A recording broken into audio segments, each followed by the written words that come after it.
தந்தை பெரியார் அவர்களுக்கே சாதி சாயம் பூச ட்ரை பண்றாங்க. பெரியார் படம் தமிழ்ல, தெலுங்குல, மலையாளத்துல எல்லா மொழியிலும் வெளிவந்துச்சு. டைட்டில் கார்டுல ராமசாமி நாயக்கரு அப்படின்னு போட்டு. இன்னும் வேற ஒன்று சொல்றேன். GT Holidays, South India's #1 travel brand. அதான் மிஸ்டர் கோல்ட். தரத்திலையும் அளவுலையும் நோ காம்ப்ரமைஸ். மிஸ்டர் கோல்ட் 100% கடல் எண்ணெய். OMRல இதை விட பெஸ்டா எங்கேயும் இல்ல. வில்லா பிளாட்ஸ் இப்ப just 11.99 lakh முதல் Thaiyur OMR Right Angle Properties. Young leaders and parents.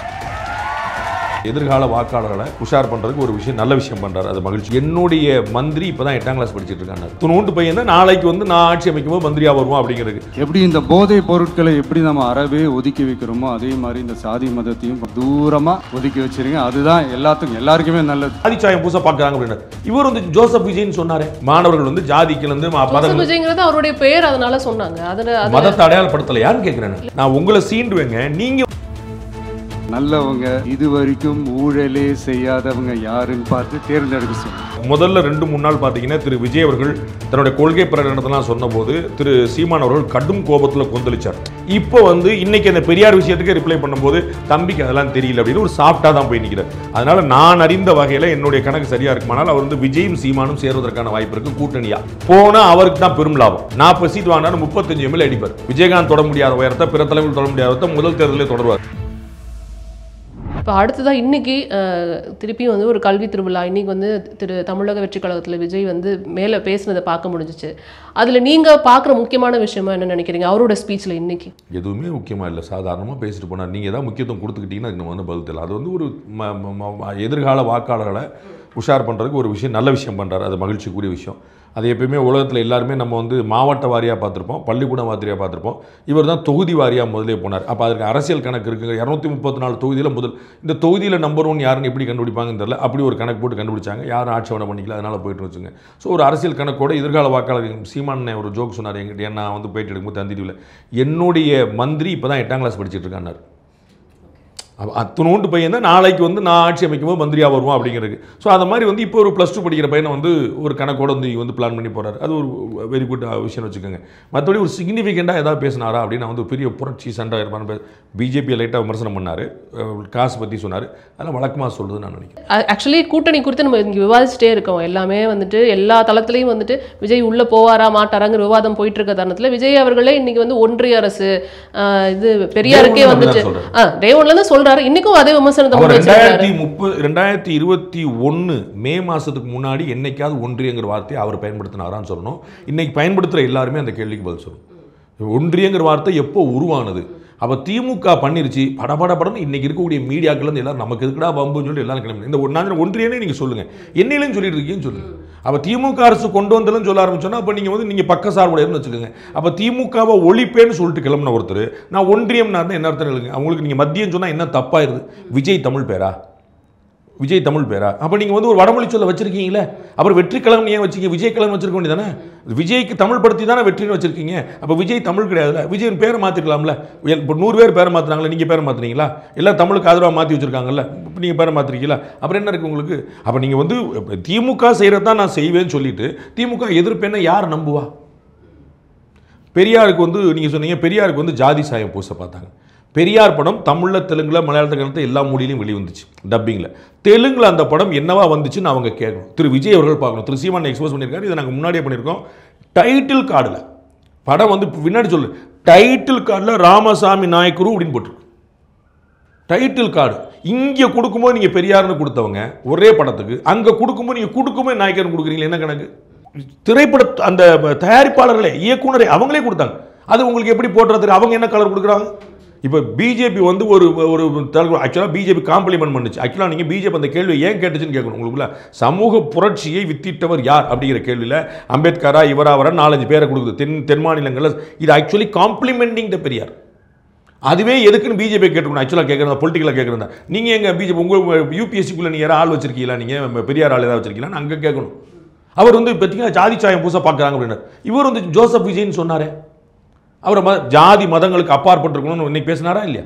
மாணவர்கள் வந்து ஜாதிக்கு வந்து ஜோசப் விஜய்ங்கிறது அவருடைய பெயர், அதனால சொன்னாங்க.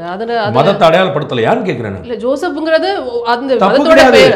நான் ஏன் வைக்கணும்னு கேட்கல, அவர் அடையாளப்படுத்தினாரா இங்க விமர்சனத்துக்கு உள்ளானது, அதனால அவர் வந்து என்னோட பேர் அதுல எந்த பிரச்சனையும் கிடையாது அப்படிங்கறது. ஒவ்வொருத்தரா ஒரு விமர்சனத்துக்கு உள்ளாக்குனாங்கன்னா நீங்க பதில் சொல்லிட்டே போனீங்கன்னா அது நீங்க இரையாயிட்டீங்கன்னு தான் அர்த்தம். பிறகு எங்கேயாவது முன்னிறுத்திருக்கீங்களா? நான் உங்களை சீண்டுவேங்க, நீங்க வந்து இரையாக கூடாதுங்க. அதான கணக்கு. எதிர்க்கட்சிகள் உங்களை தூண்டிக்கிட்டே இருப்பாங்க. நீங்க நான் நாளைக்கு வந்து பாகிஸ்தான் டென்ஷன் ஆக்கிட்டான் அணுகுண்ட போட்டேன்னு சொல்லி சொல்லுவீங்களா? நாளைக்கு உங்களை நம்பி ஆட்சி எப்படி கொடுக்குறது? இப்ப நம்மள வந்து கேள்விக்குள்ளாக்கும் போது இதுல என்ன தவறு இருக்கு? நான் இந்த மதத்தை சேர்ந்தவர் தான் சொல்றதுல என்ன தவறு இருக்குங்க? நான் அதுல தவறுன்னு சொன்னேன்னா நீங்க யோசிங்க. இன்னைக்குல என்னைக்கா சொல்லியிருக்கேன்னு யோசிங்க. அதை நீங்க முன்னிலைப்படுத்துனீங்களா இல்லையா? there is a difference between the பேருக்கும் ஜாதி பேரை பின்னாடி போறதுக்கும் ஒரு வித்தியாசம் இருக்கு. அது எப்படி இருக்கும்? அது எப்படி இருக்கும்? ரெண்டு மதம் தானே, ஜாதி தானே. நீ அடையாளப்படுத்த கூடாதானுங்க பேர் உங்களுக்கு. அடையாளப்படுத்த நீங்க ஜாதி அடையாளப்படுத்தினா நீங்க வந்து பின்னாடி எனக்கு ஜாதி பேரை போற நீங்க எப்படி தப்பு சொல்லுவீங்க?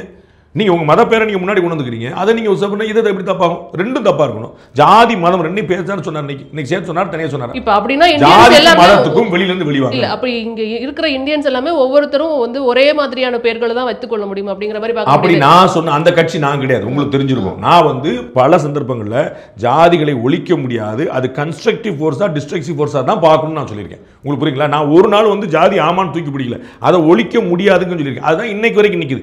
இவர் வந்து ஜாதி மதங்களுக்கு பின்னாடி போங்கன்றார், தள்ளி வைங்கன்றார். அதை வந்து அதை தாங்க நீங்க செஞ்சீங்களா? இறையாணிகள எச் ராஜா தூண்டி விட்டார், நான் இல்லைன்னு சொல்ல. ஆமா, நீங்க அப்படி பதில் ஆயிட்டீங்கன்னா உங்களுக்கு புரியுங்களா? அவர் வந்து ஒரு தூண்டான்னு நீங்க பதில் ஆயிருவீங்கன்னா அப்புறம் நீங்க மாட்டிக்கிட்டீங்களா? ஆமா, நான் ஜோசப் விஜய் தான் சொல்றதுல வந்து பதில் ஆகிறதோ இறையாகிறதோ இருக்க முடியாது. அது வந்து பெருமையா சொல்லிக்கிறது. 100 பதில் வைக்க முடியுங்க. நான் அதுக்கு சொல்லி கொடுக்கறதுக்கு நான் வரல. நான் தமிழன் அப்படி சொல்லலாம், நான் இந்தியன்னு சொல்லலாம், நான் யாரா இருந்தா உங்களுக்கு என்னன்னு சொல்லலாம். உங்களுக்கு புரியுங்களா? நீங்க வந்து நீ அப்படிதான் அப்படின்னு சொல்லலாம். நீங்க படக்கு டென்ஷன் ஆயிட்டீங்கன்னா யூ லாஸ்ட் யுவர் டெம்பர்னு அர்த்தம். இப்போ கர்நாடகாரன் உங்களை தூண்ட என்ன செய்வீங்க? கேரளாக்காரர் நாளைக்கு உங்களை தூண்ட, நீங்க வந்து நாளைக்கு முதலமைச்சராக உட்கார போறீங்க, உங்களை பக்கத்து மாநிலம் தூண்ட செம்ம டென்ஷன் ஆயிடுச்சு, கத்தி விட்டேன்னு சொல்லுவீங்களா? அவ்வளோ கூலா இருக்கணும், அவ்வளோ கம்போஸ்டா இருக்கணும். பாகிஸ்தான் வந்து ஒரு வெற்றியை கொண்டாடினா இந்தியா வந்து சண்டைக்கு போய் நிற்பீங்களா? கொண்டாடிட்டு போ, நான் ஏன் வேலையை செஞ்சுக்கிட்டு இருப்பேன். அப்போ கூலா இருக்கிறது தானே முக்கியம். அப்போ நீங்கள் வந்து என்ன முன்னிறுத்துறீங்கன்னு கேட்குறேன். இன்னைக்கு வந்து தள்ளி வைன்னு சொல்றீங்க. நீங்கள் என்ன கொண்டு வந்தீங்க? நீங்கள் சொல்கிற பெரியார் என்ன செஞ்சார்? பெரியாரே 100 இடத்துல ராமசாமி நாயக்கர்னு போட்டுருக்காரு, 100 இடத்துல போட்டுருக்காரு. இன்னும் வேற ஒன்று சொல்கிறேன், பட்டியல் சமூகத்தை பற்றி பெரியார் என்னெல்லாம் பேசியிருக்காருன்னு திரு விஜய் அவர்கள் சொல்லணும். என்னன்னா நான் வந்து திரு ரவிக்குமார் அவர்கள் என்ன பண்ணியிருக்காருன்னு பார்க்கணுங்க. பட்டியல் சமூகத்துக்கு எதிராக திராவிட இயக்கங்கள் எப்படி செயல்பட்டு இருக்குன்னு விடுதலை சிறுத்தைகள் கட்சியுடைய பாராளுமன்ற உறுப்பினர் திரு ரவிக்குமார் எழுதின கட்டை நீங்கள் போய் படிச்சு பாருங்க. திரு வன்னியரசு அவர்கள்ட்ட கேட்டு பாருங்க. எங்களுக்கு பொது தொகுதி கொடுக்க மாட்டேன்னு சொன்னாங்க திமுகலன்னார். நீங்களாம் பொது தொகுதி கேட்கறது குழந்தைட்டீங்களான்னு சொன்னார். பெரியார் இயக்கம் திராவிட இயக்கம்னு சொல்றீங்க. அவர் பெரியார் தூக்கி பிடிக்கிறேன்றாரு. பெரியார் என்ன சொல்லியிருக்காருன்னு கேளுங்க. நாங்களும் அவங்களும் ஒன்னான்னு சொல்றாருங்க. அது எப்படிங்க நீங்க கணக்கில் சேர்ப்பீங்க? கீழவன்மணி சம்பவத்தில் என்ன சொன்னார் பெரியார்னு கேளுங்க. இப்போ பெரியாருக்கே ஜாதி ஆக்சுவலாக நீங்கள் அந்த கேள்வி அவர் பார்த்துருந்தாருன்னா தெரிஞ்சிடும். நான் அந்த கேள்வி பார்த்தேன். அந்த கேள்வி வந்து பெரியாரை காம்ப்ளிமெண்ட் பண்ணுது. தென் மாநிலங்களில் சுயமரியாதை இயக்கத்தை தூக்கி பிடிச்சவர் யாருன்னு கேட்குது. அதுக்கு டெல்லியில் கேட்க வேண்டிய அவசியம் என்ன? அப்போ காம்ப்ளிமெண்ட் பண்ணியிருக்காங்க. அதை ஜாதி சாயம் பூசுறாங்கன்னு அதுக்கு வந்து ஒரு ட்விஸ்ட் கொடுக்குறாரு.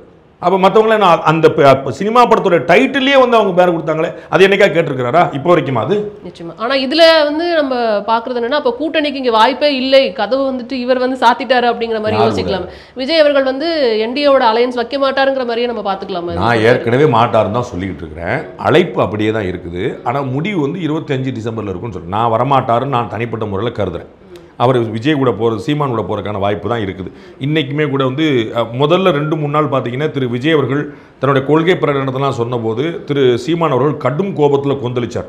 ஒன்று லெஃப்ட்டை போல் ரைட்டில் போல் நடுவில் அடிபடி செத்துருவாங்கிற அளவுக்கு சொன்னார். உங்களுக்கு புரியுங்களா? விஜய் மீது கடும் கோபத்தை வெளிப்படுத்தினார். திராவிடம் பற்றி முதல்ல அவர் பேச ஆரம்பித்தோன்னே. இப்போ வந்து இன்னைக்கு அந்த பெரியார் விஷயத்துக்கு ரிப்ளை பண்ணும்போது தம்பிக்கு அதெல்லாம் தெரியல அப்படின்னு ஒரு சாஃப்டாக தான் போய் நிற்கிறார். அதனால் நான் அறிந்த வகையில் என்னுடைய கணக்கு சரியாக இருக்குமானால் அவர் வந்து விஜயும் சீமானும் சேருவதற்கான வாய்ப்பு இருக்குது கூட்டணியாக. அவர் ஏடிஎம் அலையன்ஸில் இந்திய அலையன்ஸில் வர்றதுக்கான வாய்ப்புகள் குறைவு.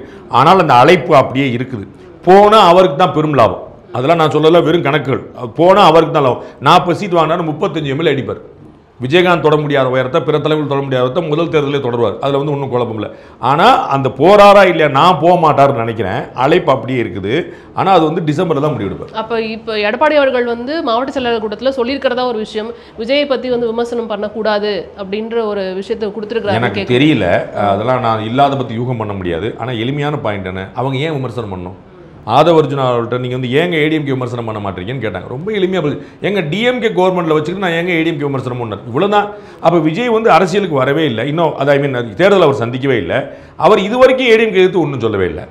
அப்புறம் நீங்கள் எதுக்கு தேவையில்லாமல் அவர் பேசிக்கணும்? பக்கத்தில் நிற்கிறவர் எதுக்கு சண்டைக்கு இழுக்கணும்? நீங்கள் சண்டைக்கு வந்துட்டு ஒரு சண்டை போட விட்டு போட்டு பக்கத்தில் உட்காந்து சண்டை போட்டு அவங்க எனர்ஜி தானே வேஸ்ட், அவங்க ஒன்று சேர்ந்துக்கிடுவாங்கல்ல. அதனால இப்போ ஏடிஎம்கே வந்து விஜய் விமர்சிக்காமல் இருக்கிறது புத்திசாலித்தனம் தான். புத்திசாலித்தனம் இன்னமும் அவங்களும் எதிர்பார்த்துட்டு இருக்காங்களா? நான் அந்த அழைப்பு அப்படியே இருக்குன்னு சொன்னேன். ஸோ அந்த கதவுகள் வந்து திறந்ததுன்னா இவங்களும் அதை சந்தோஷமா எதிர்பார்த்துட்டு காத்துட்டு இருக்காங்க, பார்க்க முடியும். ஆனால் இப்போதான் கட்சி ஆரம்பிச்சிருக்காரு, ஒரு 1.5 வருஷம் தான் ஆகுது. அவரை எதுக்கு வந்துட்டு பிஜேபியும் ஏடிஎம்கே வந்து இவ்வளோ தூரம் நம்புறாங்க அப்படிங்கிறதா இங்கே பெரிய கேள்வியா இருக்கு. திமுக ஏன் 2 கம்யூனிஸ்ட் கட்சியில் நம்புது?